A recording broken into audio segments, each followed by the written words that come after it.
Firebirds. We are going to do a story from Many Moods and Feelings. We have story number 3, Rhonda Rabbit Gets Scared. So we are going to tell the story about Rhonda Rabbit today. Wow, she looks really scared. Let's find out what happened.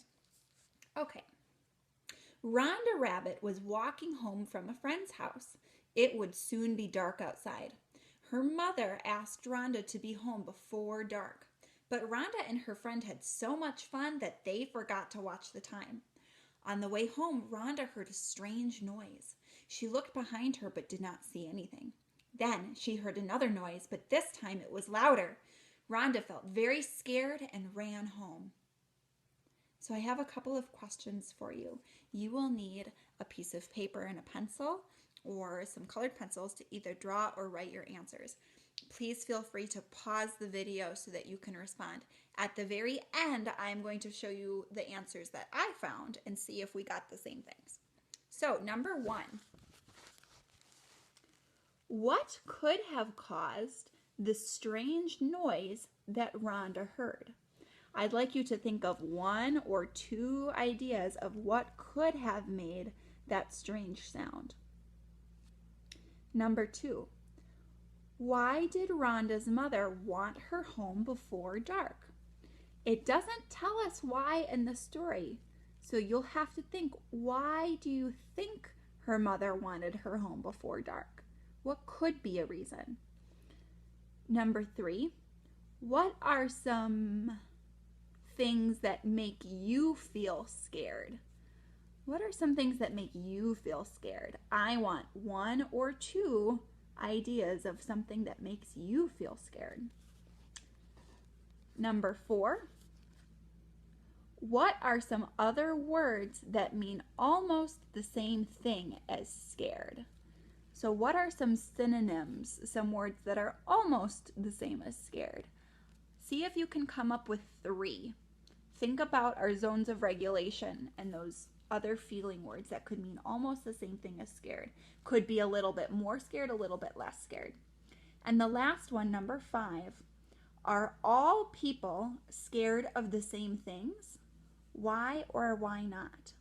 For this one, I want you to think about your brain and the 3 parts of the brain that we studied to help you answer this. Okay? When you're all done, you might want to press pause, and when you're all done, I'm going to show you what I came up with. Rosie is very bored. Very bored. Okay, so as long as you're all done, I'm going to show you what I came up with. So number 1, what were some things that could have made that strange sound? I came up with an owl and the wind. Those were my ideas. 2 different things that could have made a sound. She looked behind her. She couldn't see anything. There's just an idea. Number 2, why did Mom want her home before dark? I wrote, Rhonda's mom wanted her home so she was safe. Could have been that Mom knew that Rhonda was afraid of the dark. Maybe she would be safe walking home, but she didn't want Rhonda to feel scared. That could be a reason too. Number 3 said, what are some things that make you feel scared? I do not like it when there are bugs that are flying towards my face. They surprise me. I like bugs. I think they're cool. I like insects. I just don't like them when they're by my face. So that's something that makes me feel scared. Another thing that makes me feel scared is when I hear sirens, whether it's an ambulance or a fire truck or a police car. That makes me feel just a little bit afraid that maybe something bad has happened. So I get a feeling of fear when I hear sirens.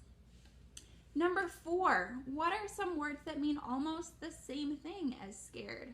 I came up with, I can't reach it, afraid, terrified, worried. All 3 of those, well, these 2 are from our zones book. I also came up with startled. Startled is the feeling that I feel usually over here when there's a bug that flies by my face. It surprises me in a way that is a scared surprise. So startled is what that means. Wonder if you came up with some of the other ones. Okay, and the last one, number 5. Are all people afraid of the same thing? Why or why not? No. Not everyone is afraid of the same thing. You might not be scared when a bug comes in your face. You might not be scared when you hear sirens. We are afraid of different things. People are afraid of different things because, or based on their experiences. So this is where I want you thinking about your brain. So remember, we have something tucked way deep inside of our brain down here. That's our amygdala. And our amygdala is our security guard that's letting information come through up into our prefrontal cortex here, which is the decision maker. And that prefrontal cortex sends information back into the hippocampus, which stores our memory. Okay, so we're coming in our senses, going into the amygdala, coming up to our prefrontal cortex, and then going back and being stored inside our hippocampus. So why are certain people afraid of different things? Because of what your hippocampus is storing, the memories that it's storing in here. Maybe when I was little, a bug flew into my face and it scared me a lot, and my prefrontal cortex sent that memory into my hippocampus. So now whenever the amygdala sees a bug coming at my face, it says, stop, be afraid, run away, don't go near it. Maybe you scream, right? That's all your amygdala is making you do that. Lots and lots of people are afraid of the dark. That's something that's pretty normal. Why are some people afraid of the dark and some people are like, it's just dark? It has to do with our experiences. Maybe you've had an experience stored in your hippocampus that was a negative experience. Maybe something really scary happened, like a loud noise like Rhonda heard, or maybe you tripped and fell in the dark, or maybe your imagination says that maybe there's something in the dark. That's all being stored in your hippocampus so that when it's dark, your amygdala is getting that information through your eyes and your other senses and saying, whoa, it's dark, stop everything, right? When we get over our fears, that's when our amygdala is able to calm down and send information to our prefrontal cortex to make the decision of, oh yeah, monsters are imaginary. There's nothing in the dark that can hurt me. It's just dark, right? That's when that prefrontal cortex gets to do its job and send a new memory to the hippocampus saying, I can be calm when I'm in the dark. I don't have to be afraid. So great. Thanks for reviewing that with me and with Rosie. Say goodbye, Rosie. Okay. Goodbye.